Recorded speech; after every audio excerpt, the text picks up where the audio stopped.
natin ang pinakahuling lagay ng panahon mula sa ating kasamang si Jessie Basco, live mula sa Pag-asa DOST. Jessie, maganda umaga.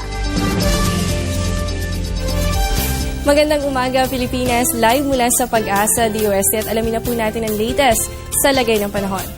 Unahin na po muna natin itong binabantayan natin na si Typhoon Jose. Alas 4 po ngayong umaga ay namataan po ang sentro nito 745 km east ng Apari, Cagayan at taglay pa rin po nito ang lakas ng hangin na aabot yan sa 165 km per hour habang ang pagbugso naman po ay papalo yan sa 200 km per hour. Patuloy po ang kilos nito north-northwest sa bilis po yan na 13 km per hour.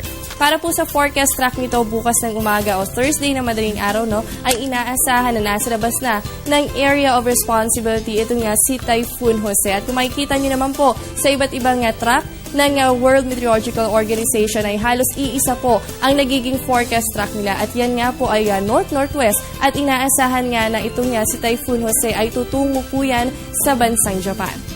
At para naman po sa ating daily forecast ng Ilocos, kasama po ang Central Luzon, kayo po ay makakaranas ng monsoon rains, dulot po yan ng southwest monsoon o yung hanging habagat na pinaiigting nga po ni Typhoon Jose. At para naman po sa Metro Manila, kasama po ang natitirang bahagi pa ng Luzon, tayo naman po ay makakaranas lamang ng occasional rains o yung panakanakang pag-ulan.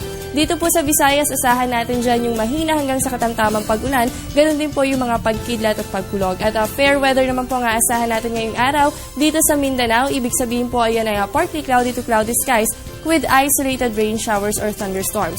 So sa mga kababayan po natin na lalabas ng bahay, lalo na po sa mga papasok sa eskwelahan, ganun din po sa opisina, wag po natin kalilimutan yung pagdadala ng payong. At dahil nga po sa pagbugso nito nga hanging habagat ay naglabas po ng gale warning ang Pag-asa. Apektado po nito ang western seaboards ng Luzon, ganun din po ang eastern seaboards ng Luzon, kasama rin po dyan ang northern seaboards ng Luzon. Kayo po ay makakaranas ng monsoon rains at yung mga kalat-kalat na pag-ulan para naman po dito sa may eastern seaboards ng Luzon. At para naman po sa northern seaboards, scattered rains din po ang aasahan natin dyan o yung kalat-kalat na pag-ulan. Asahan po natin ang lakas ng hangin na nasa pagitan po yan ng 52 to 63 km per hour. Kaya ang kondisyon po ng karagatan natin ay magiging maalon hanggang sa napakaalon. Asahan din po ang taas ng alon na nasa 3.4 to 4.5 meters. Kaya po sa mga kababayan natin na merong maliliit na sasakyang pandagat, iwasan po muna ang pumalaot dahil magiging delikado po ang kondisyon ng karagatan. At para naman po sa may mga malalaking sasakyang pandagat, kayo po ay maging alerto sa mga malalaking alon. At yan po ang gale warning na inilabas ng Pag-asa. At dahil nga po ngayon ay madalas tayong nakakaranas ng mga monsoon rains, ano ba ang mga dapat gawin lalo na sa kasagsagan ng baha? Alamin yan makalipas ang isang paalala. Ngayon nga madalas tayong nakakaranas ng mga pag-ulan o yung tinatawag po natin yan na monsoon rains, dulot yan ng southwest monsoon o yung hanging habagat.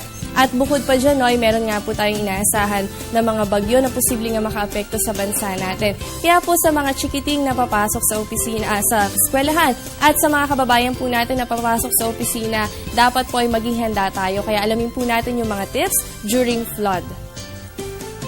Una po dyan ay dapat iwasan po natin yung mga lugar na mabilis bahain. Kailangan din ay hindi na natin i-attempt pa o subukan pa na mag-cross ng mga rivers dahil lalo na yung matataas pa sa ating tuhod. Kailangan din po maging aware tayo sa mga water-covered roads and bridges. Kasama rin po sa mga tips na to ang wag na tayong lumusong sa mga ilog lalo na sa kasagsagan ng pagbaha. At syempre po, during a flood, kailangan po well-cooked yung mga food natin o yung mga pagkain natin. Yan po ay para maprotektahan tayo laban sa contamination.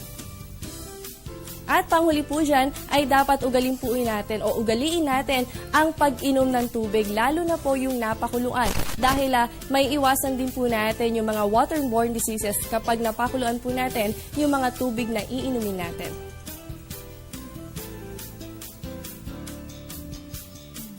At yan muna latest mula dito sa Pag-asa DOST. Manatiling nakatutok sa Panahon TV kung saan walang pinipiling panahon ang pagbibigay impormasyon. Ako po ang inyong nakasama, ang inyong weather body Jessie Basco na nagsasabing walang dadaig sa taong may alam at laging handa. Magandang umaga.